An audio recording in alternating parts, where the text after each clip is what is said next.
Hello and welcome. Have you guys ever wanted to put together a GoBag for your emergency plans? Well, today we're going to show you how.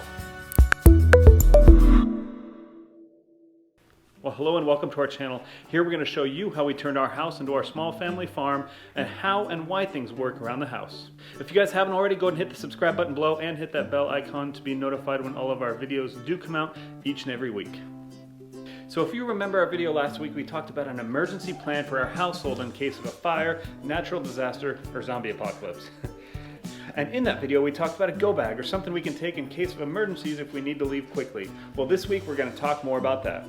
So GoBag is something simple that you can carry easily and grab quickly if you need to leave your house in a hurry for any reason whatsoever. It should be versatile, so it works for any sort of emergency, whether that's your house is on fire, you need to leave, there's a natural disaster and you don't know when you're going to be back, or if you know you're going to leave and be gone for good. Something you can grab that'll just get you by for a few days and have all of your important documents, food, water, shelter, medicine, anything like that. So in our case, we put everything in this camel bag, and this goes in our closet that's right by our door. So I've already gone ahead and pulled out all the contents and put it on the table here. So we'll go ahead and get a look at everything that's in there. So let's talk about medical supplies first. This is my medical kit. I've got a glucometer in here. I've got a bunch of gauze that I can use in case of emergencies. Some Coban to tape things up. And I've also got one tourniquet that I keep in here that's ready to go, and I do have a second one just in case. The other thing I'm going to have in here is an NPA, or a nasopharyngeal airway, just in case I need to make a quick airway. And I have a few things of combat gauze. This will come in handy in case of a wound that we need to pack and stop bleeding quickly. Also, in terms of medical supplies, I do have some doxycycline that was left over from the military. It's an antibiotic that is prescribed to me, so don't worry. But this is good to have and keep around just in case, because you can use it in a pinch in like a zombie apocalypse type of scenario.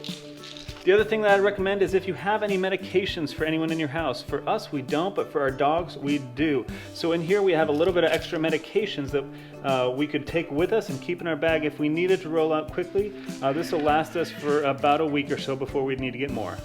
I would also recommend taking a bunch of multivitamins with you and putting them in here. These things will last for a long time, and if you do have to bug out and stay somewhere for a while that's austere or something like that, this will help you keep some good nutrients in your body. Also, talking about dogs, we have some dog food because that will be much needed for them. So we have just a bag of dog food. This will last for a few days.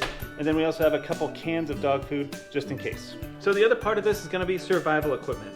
So we have a couple of things here. Some of the stuff we keep in our car also just in case. So we have 550 cord.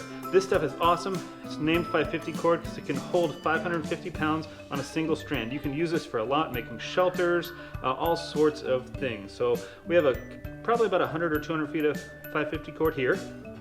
We have a knife to use to cut that or anything else we'd need to cut. A survival blanket. It's basically aluminum foil, but it can use to keep you warm in a pinch. We have a bunch of chem lights, so these are good so people can find you in the dark if need be. I have a flashlight. I also have some extra batteries that I keep in the bag just in case. Permanent marker.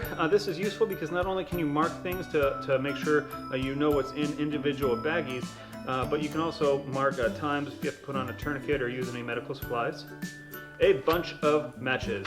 These will come in handy for starting fires, keeping warm if you need to.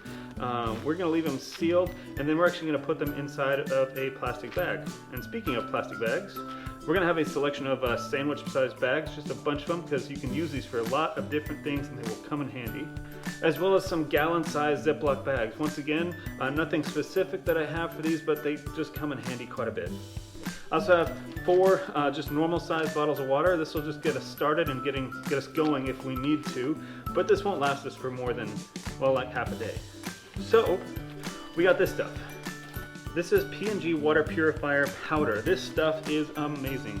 If you ever watched Mark Rober's video on cleaning water, this stuff will clean, purify, and basically filter water almost. And each one of these tablets works for 2.5 gallons or 10 liters of water. So this is 20, and so this will last us about 50 gallons of water. So it should get us a nice good start no matter what we face if we have to bug out. The other thing that I don't have in here, but it's in my bag, is a thumb drive. And on that thumb drive, we keep all of our important documents, or at least copies of them. Anything from like a birth certificate to a marriage license to social security cards to deeds, titles, anything like that you could possibly need. Oh, and including an insurance certificate for your homeowners and or car. We keep that with us because if we need to print it and we needed to leave and don't have copies of it anymore, say like a house fire, we can print it out and have it still while we're in the process of getting a certified copy. So now that you have all of your contents and any sort of ideas of what you want to put in there, go ahead and put everything in your bag. You're going to want to put that bag near your door. You may not want to put it out somewhere because it does have some sensitive things in there, like that flash drive with all of your important documents on it. But maybe in like a linen closet, jacket closet, something that's right near the door that you can open, grab real quick, and head out. The other good part about putting it in a jacket closet is it's nice, cool, and dark. So if you have any food items, water items, medical supplies, anything like that, they're going to stay good for longer. So if you guys have any ideas of things that you put in your bags or questions about things that I put in mine, go ahead and put it in the comments below and we'll talk about it. Thanks a lot guys for watching. Please subscribe if you haven't already and y'all have a good day.